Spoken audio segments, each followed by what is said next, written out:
আমরা তারেক ভাইয়ের দলের নিবন্ধন চাই।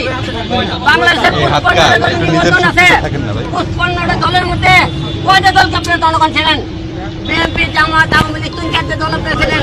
55টা দলের মধ্যে যদি ভাইয়ের একটা দলের নিবন্ধন দেওয়া হয়, দেশের ক্ষতি হবে না। আপনারা কি চান? দেশের বলে উন্নয়ন চান। যারা দেশের জন্য কাজ করে তাদেরকে আপনারা নমিনেশন দিবেন না, কাদেরকে আপনারা দিবেন? যারা আপনারা দেশের কাজ করে না তাদেরকে দিবেন। এই দেশের উন্নয়ন কেন হয় না? আপনারা বলেন দেশের উন্নয়নের জন্য কাজ করতে চাই, ভাই দেশের জন্য কাজ করতে চাই। 55 দলের জন্য নিবন্ধন দিতে থাকেন, একটা দলে নিবন্ধন দিলে আপনাদের দোষ কোথায়? কারণ সে তো দেশের জন্য কাজ করতে চায়। আপনি একটা চিন্তা করেন, আরেকটা কথা বলতে চাই, আপনাকে বলবো আপনি ভুল করতেছেন।